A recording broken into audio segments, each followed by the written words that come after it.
Hello बच्चों, welcome back to the YouTube channel all over learning for you. And yes, today we are doing the chapter gravitation बच्चों, जो कि class 10th का chapter है। And today we are doing the topic lecture number 5 इस chapter का। तो already इस chapter के 4 वीडियोस अपलोड कर दिए हैं। अगर आप लोगों ने नहीं देखा है तो please go into the playlist और उसे देखो, या फिर मैं इसके जो है कमेंट सेक्शन में, मैं डिस्क्रिप्शन में जो है, या फिर डिस्क्रिप्शन में मैं इसका जो है प्लेलिस्ट का जो है लिंक दे देता हूँ, राइट। तो बच्चों इस वीडियो में आज हम क्या करने वाले हैं, तो इस वीडियो में आज हम अंडरस्टैंड करेंगे, right, acceleration due to gravity का टॉपिक, जो कि बहुत ही इंपॉर्टेंट टॉपिक है बच्चों, राइट। तो इस टॉपिक को इस पूरे वीडियो में जो है हम एक्सेलरेशन ड्यू टू ग्रेविटी देखेंगे। हम ये देखेंगे कैसे जो acceleration due to gravity vary होती है अलग अलग डिफरेंट पोजीशंस पे, whether you are on the surface of earth, whether you are under the earth, या whether you are on height of the earth, right. तो आप कहीं पे भी हो तो जी की जो वैल्यू है ये कैसे डिफर होती है, इसके बारे में हम टोटल जो है आज एक कंक्लूजन लेके जाने वाले हैं आज के इस वीडियो लेक्चर में, राइट। तो बच्चों इस चैप्टर को स्टार्ट करने से पहले मैं आपको कुछ चीज़ें बताना चाहता हूँ। यस, तो this is India's first social e learning platform Noon academy is here बच्चों। तो अगर आप लोग अपनी प्रिपरेशन करना चाहते हो नून अकेडमी के माध्यम से, जो कि टोटली फ्री है बच्चों, इस ऐप में आपको कोई भी रुपया नहीं देना है, कोई भी पैसा नहीं देना है। ये ऐप आप सभी लोगों के लिए पूरी तरीके से फ्री है। यहाँ पे आपको डेली लाइव लेक्चर्स मिलेंगे फॉर क्लास 9 टू क्लास 12 के बच्चों के लिए, राइट, जो कि बहुत ही बड़ी बात है। और आपके लाइव डाउट सॉल्विंग सेशंस भी होंगे। एंड बच्चों you will get a very like design, properly design जो आपको नोट्स यहाँ पे मिलने वाला है, जो कि बहुत ही गुड क्वालिटी का नोट्स होगा, जो आपको प्रिपरेशन में काफ़ी ज़्यादा मदद करेगा आपके। चाहे आप बोर्ड एग्जाम की प्रिपरेशन करो या फिर आप JEE या नीट की प्रिपरेशन करो, राइट, तो उन दोनों प्रिपरेशन में आपको ये बहुत ही ज़्यादा हेल्प करने वाला है। तो बच्चों किसका वेट कर रहे हो, आप डिस्क्रिप्शन में जाइए, वहाँ पे मैंने लिंक दे रखा है, वहाँ पे जाके इस ऐप को जो है आप डाउनलोड कर लीजिए। ओके, तो बच्चों ये तो हो गई बात नून अकेडमी की। तो हम बात करते हैं हमारे टॉपिक की, जो था हमारा एक्सेलरेशन ड्यू टू ग्रेविटी। तो वो देखो, एक्सेलरेशन ड्यू टू ग्रेविटी को अंडरस्टैंड करने से पहले हमें एक चीज़ अंडरस्टैंड करनी बहुत ज़रूरी है। वो क्या है? That is what force and acceleration. कि फोर्स और एक्सेलरेशन होता क्या है, क्या इनमें कोई रिलेशन है या दोनों सेम है, राइट। तो पहले हम इनको अंडरस्टैंड करते हैं और फिर हम जो है हमारे टॉपिक पे जाएंगे, ठीक है। तो चलो पहले अंडरस्टैंड करते हैं फोर्स और एक्सेलरेशन क्या है। मैंने यहाँ पे कुछ स्टेटमेंट दिया। क्या स्टेटमेंट है? We have seen that force is necessary to change the velocity as well as the direction of a motion of a object. सही बात है ना। अगर मुझे किसी ऑब्जेक्ट का वेलोसिटी चेंज करना है या उसका डायरेक्शन चेंज करना है, तो सबसे इंपॉर्टेंट चीज क्या होती है बच्चों? फोर्स होती है। मैं यहाँ पे एक पॉइंट और देता हूँ आपको, right. Change in velocity with changing time is called acceleration. ये तो हमारा एक्सेलरेशन का फॉर्मूला हो गया बच्चों। Change in velocity with changing time is called as acceleration. तो चलो इसको अंडरस्टैंड करते हैं। मान लो ये एक आदमी है और ये एक कार है, ठीक है। अब ये कार जो है पोजीशन A पे है, ये इसे धक्का देके पोजीशन B पे लेके जाएगा, ठीक है। This car is a position A, ये इसे पुश करेगा और धक्का देके कहाँ लेके जाएगा बच्चों? पोजीशन B तक लेके जाएगा। तो जैसा आप देख रहे हो ये कार जो है पोजीशन A से पोजीशन B पे आ गई। अब आप मुझे एक बात बताओ, पोजीशन A से पोजीशन B पे जाने के लिए हमें क्या करना पड़ा बच्चों? पोजीशन A से पोजीशन B पे जाने के लिए हमें क्या करना पड़ा? तो हमें यहाँ पे फोर्स अप्लाई करना पड़ा। क्या अप्लाई करना पड़ा? फोर्स अप्लाई करना पड़ा। और उस फोर्स अप्लाई करने से आप जानते हो क्या हुआ? फोर्स अप्लाई करने से यहाँ पे जो है डायरेक्शन और वेलोसिटी चेंज हुई, राइट। तो ये जो है हमें क्या रिप्रेजेंट करता है? ये हमें ये रिप्रेजेंट करता है कि change in velocity with change in time is called what? Acceleration, ठीक है। तो आई होप आपको ये एक्सेलरेशन वाला पार्ट समझ में आ गया हो। तो ये समझ गया तो आपको आगे की चीज़ें भी जो है बहुत ही आसानी से जो है समझने वाली है कि वो सारी चीज़ें क्या है, ठीक है। तो चलो यहाँ पे मैं जो है आपको पहले अंडरस्टैंड करवाता हूँ बच्चों कि what is, right, acceleration due to gravity. Acceleration due to gravity क्या होती है?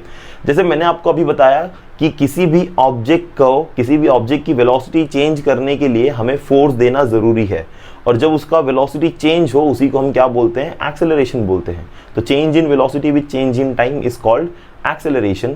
तो यहाँ पे जब हम बात करते हैं एक्सेलरेशन ड्यू टू ग्रेविटी की, तो इसका मतलब यहाँ पे जो एक्सेलरेशन हो रहा है वो ग्रेविटी से हो रहा है, बट मेजरली यहाँ पे फोर्स कहाँ से आ रहा है? तो चलो उसकी हम बात करते हैं। तो हम यहाँ पे बोलते हैं the earth exert gravitational force on an object near to it, right. तो ये बात सभी जानते हो भाई, जो भी ऑब्जेक्ट अर्थ सरफेस के पास में है, अर्थ उन सभी ऑब्जेक्ट पे एक ग्रेविटेशनल फोर्स लगाता है। चलिए इसको अंडरस्टैंड करते हैं कुछ एग्जांपल से। मान लो एक बच्चा है, इसके हाथ में एक बॉल है, ठीक है। ये इस बॉल से खेल रहा है। अब मुझे एक बात बताओ बच्चों, इस बॉल पे कोई फोर्स लग रही है क्या? यस सर, लग रही है। कौन सी? ग्रेविटेशनल फोर्स, जो उसको अपने तरफ खींच रही है। पर बच्चे ने बॉल को होल्ड करके रखा अपने हाथ में, तो वो नीचे नहीं आ रहा है। चलो ठीक है। अब बच्चा उस बॉल को ऊपर उछालता है, तो क्या होगा? बॉल ऊपर जाएगी जाएगी फिर एक पॉइंट पर रुक जाएगी। क्यों रुक जाएगी बच्चों? क्योंकि हमें पता है ग्रेविटेशनल फोर्स नीचे की तरफ है और बॉल ऊपर की तरफ जा रही है, तो एक पॉइंट पे बॉल रुक जाएगी जैसा आपको अभी स्क्रीन में दिख रहा है। एक पॉइंट पे उसकी वेलोसिटी 0 हो गई, अब फिर से वो बॉल क्या होगा, नीचे आएगा। अब फिर से बॉल नीचे आएगा और जब वो नीचे आएगा तो उसकी वेलोसिटी इंक्रीज होने लगेगी। देखो जैसा आपने यहाँ पे देखा, राइट। फिर से एक बार देखें, अब ये बॉल जब नीचे गिरेगी देखो इसकी वेलोसिटी नीचे गिरते वक्त इंक्रीज होने लगेगी, राइट। तो ये ऐसा क्यों हो रहा है? ऐसा इसलिए हो रहा है क्योंकि एक्सेलरेशन ड्यू टू ग्रेविटी नीचे की तरफ है, तो हमारा जो फोर्स है वो डाउनवर्ड फोर्स है, राइट। उसको पुल कर रहा है बॉल को, जिस वजह से क्या हो रहा है, उसकी जो वेलोसिटी है वो इंक्रीज होते जा रही है। बात समझ में आई है? चलो एक और एग्जांपल लेते हैं। मान लो एक बच्चा है और ये बच्चा जो खेल रहा है, ये कुछ जंपिंग वगैरह कर रहा है, ये उड़ी मारता है। उड़ी मारने से क्या होगा? अब जाहिर सी बात है उड़ी मारेगा थोड़ा ऊपर तो जाएगा, राइट। बट एक चीज़ है जो इसको नीचे खींचेगी, कौन? ग्रेविटी। तो ये फिर से नीचे आ जाएगा, राइट। तो जब इसे ग्रेविटी नीचे की तरफ पुल करेगी तो ये फिर से क्या होगा, नीचे आ जाएगा। तो यहाँ पे हम कुछ पॉइंट्स देते हैं। पहले एक चीज़ और अंडरस्टैंड करते हैं। मान लो एक झाड़ पे एक बंदर बैठा हुआ है। बंदर दिखा बच्चों? यस। अब ये बंदर यहाँ से छलांग लगाने वाला है, ठीक है। अब बंदर यहाँ से जब छलांग लगाएगा तो क्या होगा? जाहिर सी बात है यार, नीचे ही आने वाला है। तो वो नीचे गिर रहा है, इसका मतलब क्या है? ग्रेविटी है जो हर एक चीज़ को क्या कर रही है, अपने तरफ अट्रैक्ट कर रही है बच्चों। तो यहाँ पे मैं कुछ स्टेटमेंट देता हूँ। Thus the gravitational force due to the earth on a body results in its acceleration. तो ये जो ग्रेविटेशनल फोर्स है हर एक बॉडी पे जो लग रही है, इसी की वजह से जो है उस बॉडी में एक्सेलरेशन जनरेट हो रहा है। अगर एक ग्रेविटेशनल फोर्स नहीं होती तो एक्सेलरेशन जनरेट नहीं होता, ठीक है। तो ग्रेविटेशनल फोर्स की वजह से एक्सेलरेशन आ रहा है, और ग्रेविटेशनल फोर्स को हम ग्रेविटी भी बोलते हैं, इसलिए हम बोलते हैं एक्सेलरेशन ड्यू टू ग्रेविटी, ठीक है। ओके, यहाँ पे देखो, this is called acceleration due to gravity and this is denoted by letter g, and acceleration is a vector quantity that you all know very well, right. चलो आगे बढ़ते हैं।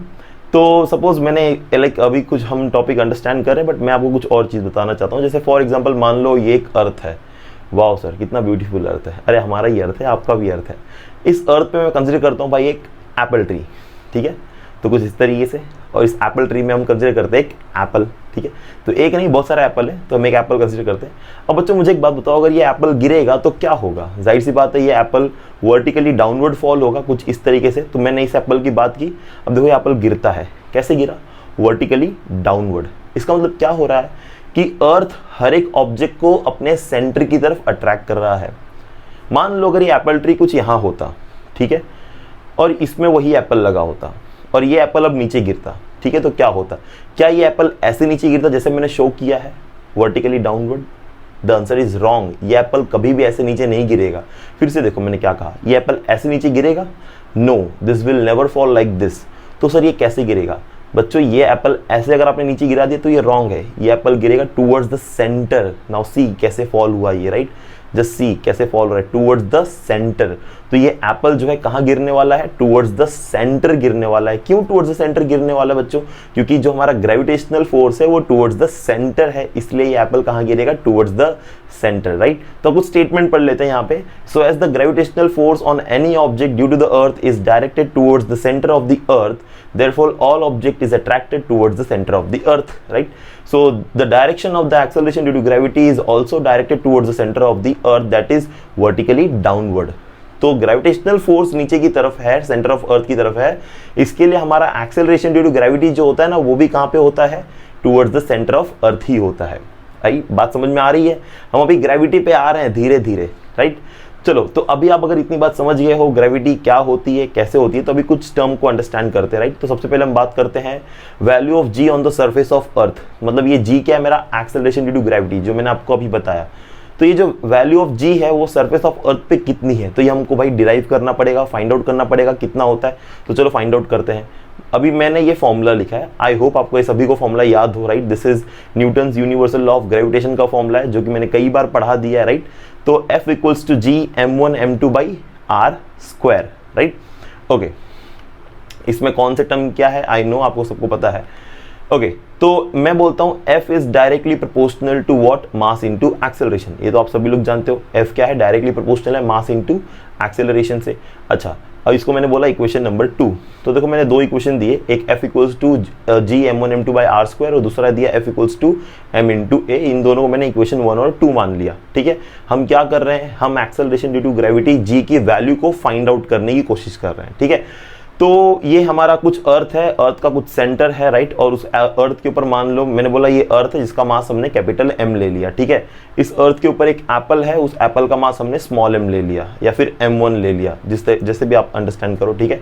तो मैंने यहाँ पे दो चीजें कंसिडर की है, मास of the earth capital M and mass of the object which is on the surface of earth, जो कि मेरा एप्पल है जिसको मैंने M1 कंसिडर किया हुआ है, ठीक है।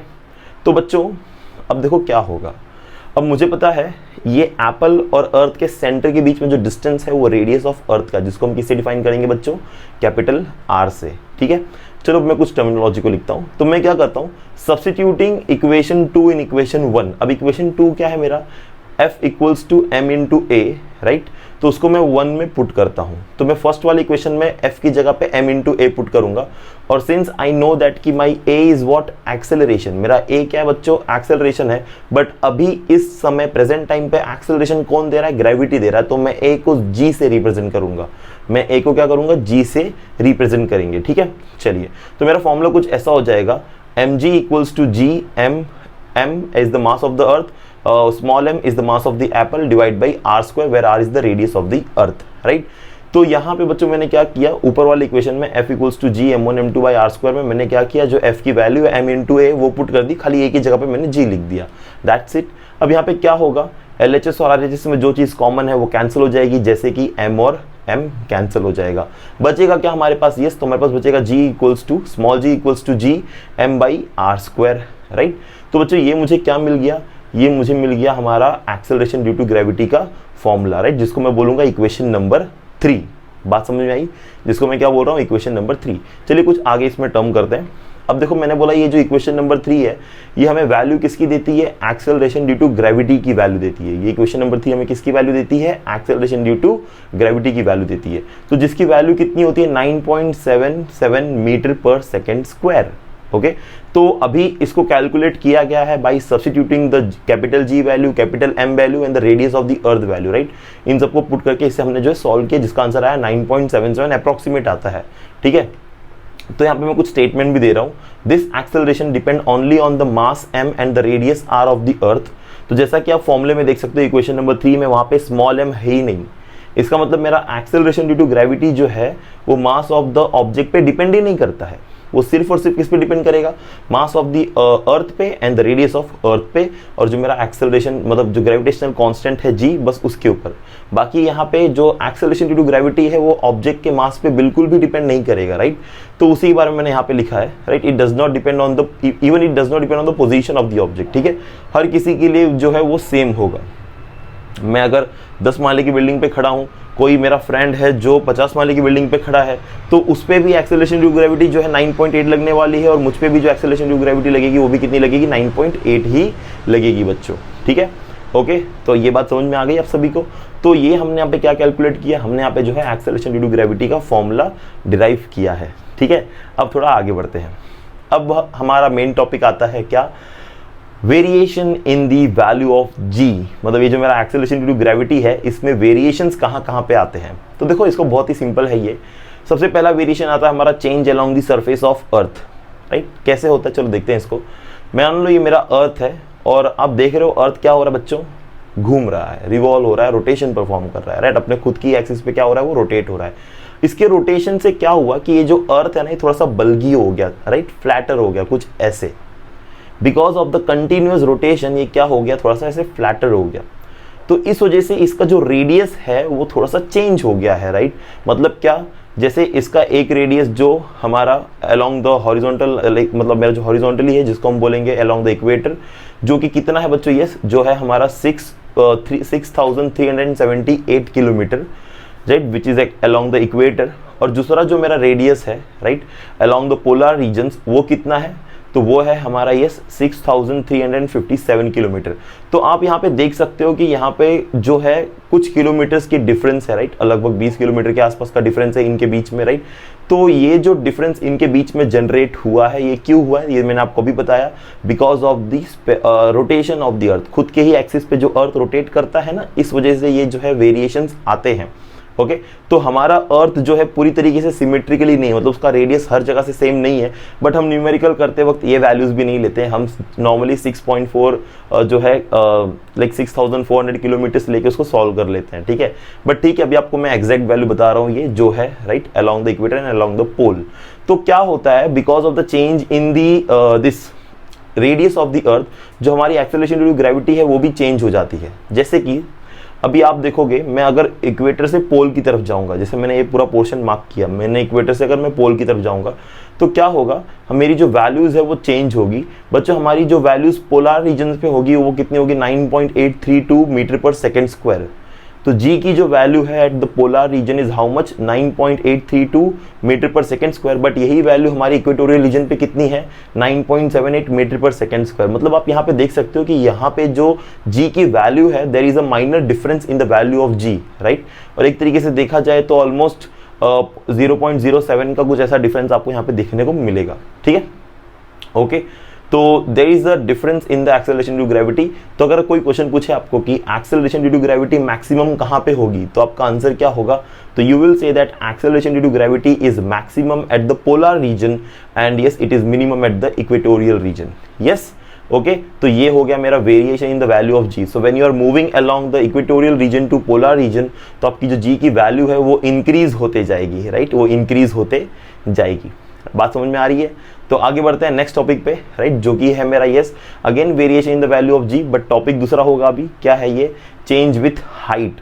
तो बच्चों अगर आप अर्थ सरफेस के ऊपर जाते हो, right, if you are moving above the earth surface, so what you think, G की वैल्यू विल रिमेन कांस्टेंट और it will be going to change. तो आपका आंसर क्या होगा, डेफिनेटली सर वो चेंज होगी। क्यों चेंज होगी, क्योंकि अर्थ से आप जब ऊपर जा रहे हो, दूर जा रहे हो, तो जो ग्रेविटेशनल फोर्स है वो कम होता जाएगा। बट इसका मैं आपको एक सॉलिड रीजन देता हूँ। आप सबने जो है एक फॉर्मूला पढ़ा था, बताऊंगा मैं भी। तो मैंने यहाँ पे ऐसे लिखा है, as we go above the earth surface the value of r increases. ये आर क्या है बच्चों, अभी आप सबको पता है, मैंने आर लिखाया था कैपिटल आर प्लस एच। तो जो h होता है वो हाइट ऑफ द ऑब्जेक्ट होता है फ्रॉम द अर्थ सरफेस। तो स्मॉल r को हम क्या लिखते हैं, कैपिटल R प्लस h लिखते हैं, राइट। तो जैसे से हम अर्थ सरफेस के ऊपर जाएंगे तो g की जो वैल्यू है वो क्या होगी, डिक्रीज होते जाएगी। g की वैल्यू क्या होगी, धीरे धीरे डिक्रीज होते जाएगी। इसका मतलब क्या है, जैसे मान लो ये अभी हमारा अर्थ है, ठीक है, इस अर्थ के ऊपर जो है जी की वैल्यू कितनी है, yes that is my acceleration due to gravity is how much, g equal to g capital M by are square. ये मेरा इक्वेशन नंबर 3 है, आप सभी लोग जानते हो, जो मैंने अभी थोड़ी देर पहले प्रूफ किया था। ओके तो this is my equation number 3 which is g equals to g capital M by are square, ठीक है ना। अब देखो इसके मुताबिक अगर आप देखोगे तो ये जो आर स्क्वायर है ये क्या है, डिस्टेंस है, रेडियस ऑफ द अर्थ है। इसमें अगर हम स्मॉल आर, नीचे अगर हम स्मॉल आर स्क्वायर लिख दें, मतलब कोई ऑब्जेक्ट अर्थ सरफेस के ऊपर है तो उसकी हाइट भी उसमें ऐड हो गई है। अब आप एक चीज देखो, ये जी और जो ये आर है बच्चों, राइट, ये जी और आर है, ये कैसा है, डायरेक्टली प्रोपोर्शनल है या इनवर्सली प्रोपोर्शनल है। तो डेफिनेटली आपका आंसर होगा कि सर ये जो है ये इनवर्सली प्रोपोर्शनल है। इनवर्सली प्रोपोर्शनल का मतलब क्या होता है बच्चों, अगर एक वैल्यू इंक्रीज होगी तो दूसरी डिक्रीज होगी। इसका मतलब अगर मेरा रेडियस r बढ़ रहा है, ऑब्जेक्ट अर्थ सरफेस के ऊपर जा रहा है, तो g क्या होना चाहिए, डिक्रीज होना चाहिए। वेरी गुड बच्चों, तो वही यहां पर होता है। कैसे होता है, let's check it out, right. तो मान लो ये मेरा अर्थ है और इस अर्थ पे मैंने एक बॉल ले लिया। अरे भैया बॉल मैंने अर्थ के सरफेस पे ही रखा है, तो अर्थ के सरफेस पे जब इस बॉल को रखता हूं मैं, तो वहां पे जी की वैल्यू कितनी होती है, 9.8 मीटर पर सेकेंड स्क्वायर। एक रैंडम वैल्यू जो हम लेके चलते हैं हर बार की तरह, ठीक है। तो हमने पूरे अर्थ पे एक कांस्टेंट वैल्यू मान लिया 9.8 मीटर पर सेकेंड स्क्वायर। ये पूरे अर्थ पे कांस्टेंट इतनी ही जी होगी, ठीक है। तो ये कहां पर है, on the surface of earth, मतलब 0 kilometre above the earth surface, ठीक है।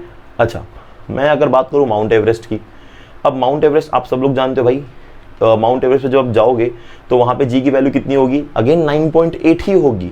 पर माउंट एवरेस्ट कितना ऊंचा है, माउंट एवरेस्ट तो हमारा 8.8 किलोमीटर है अर्थ सरफेस से, तो अर्थ सरफेस से वो 8.8 किलोमीटर ऊपर है। बट आप देखो बच्चों वहां पे भी जो जी की वैल्यू है कुछ ज्यादा वेरी नहीं हो रही है। क्यों नहीं हो रही है, क्योंकि अर्थ का रेडियस कितना है, 6400 के अप्रॉक्स। उसमें आप 8 किलोमीटर और ऐड कर दो, कुछ फर्क होने वाला है क्या, नहीं पड़ने वाला है। तो इसलिए जी की वैल्यू में यहाँ पे बहुत ही माइनर सा चेंज आता है, जो कि बहुत नेग्लिजिबल है, जिसको आप काउंट भी नहीं करो तो भी चलेगा। ओके बात करते हैं, थोड़े और ऊपर जाते हैं।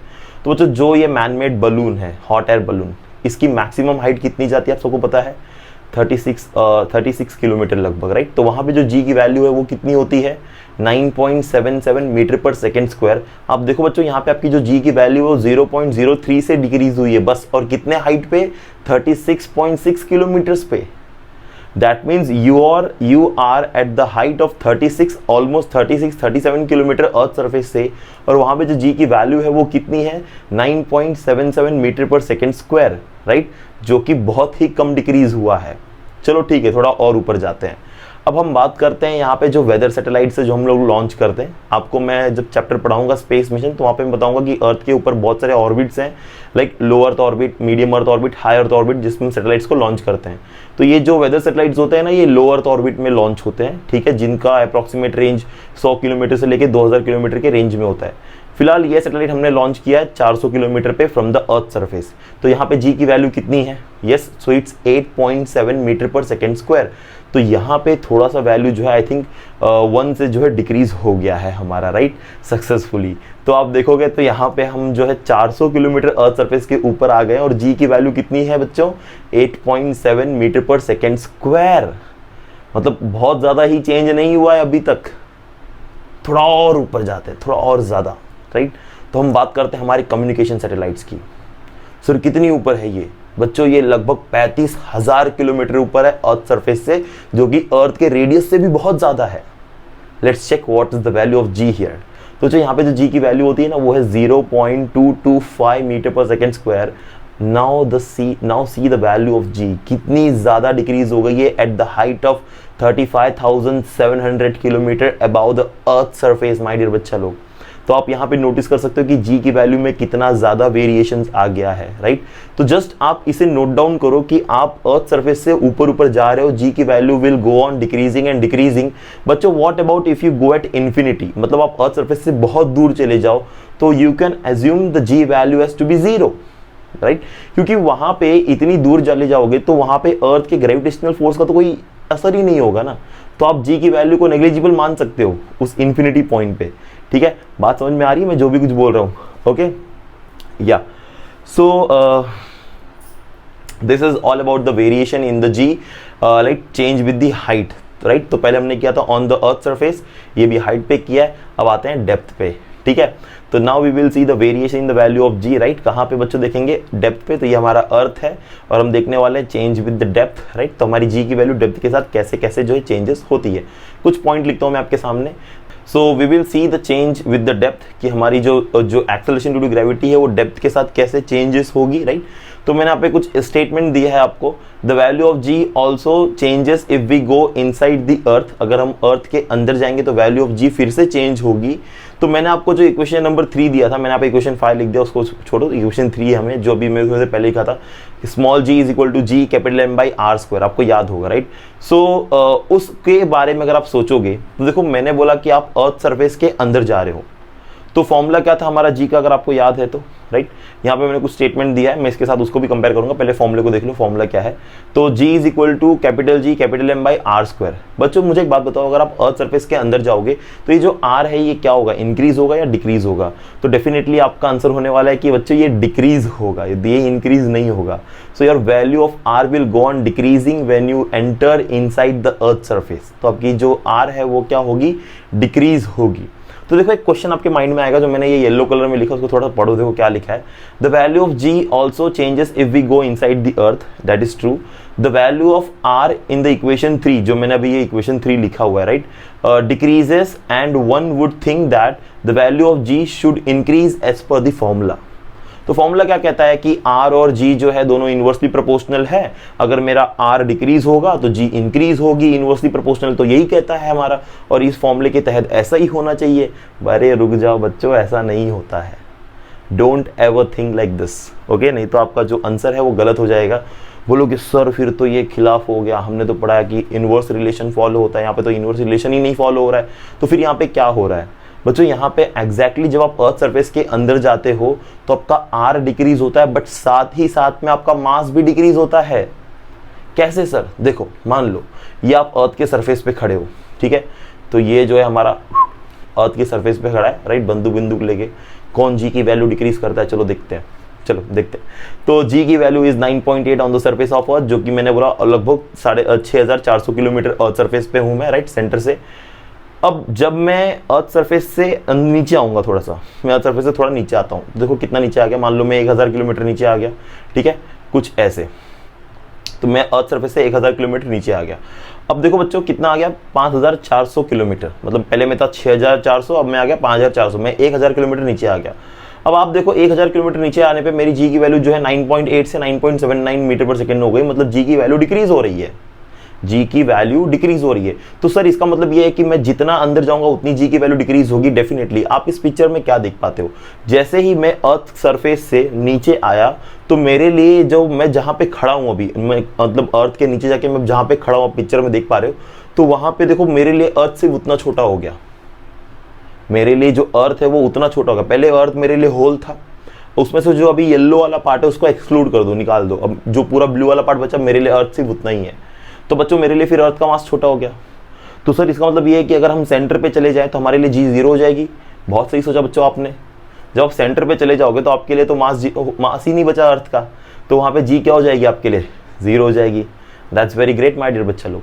सो बच्चों यहाँ पे जो आप अर्थ के अगर आप डेप्थ में जाते हो तो जी की value again will go on decreasing. तो भाई क्या सीखा आज के लेक्चर में हमने, राइट, इसका क्या कंक्लूजन निकला, तो हम कंक्लूजन पे बात करते हैं। तो पहला कंक्लूजन हमारा ये था कि acceleration is maximum only at the surface of earth. तो यहाँ पे एक्सेलरेशन का मतलब acceleration due to gravity, right.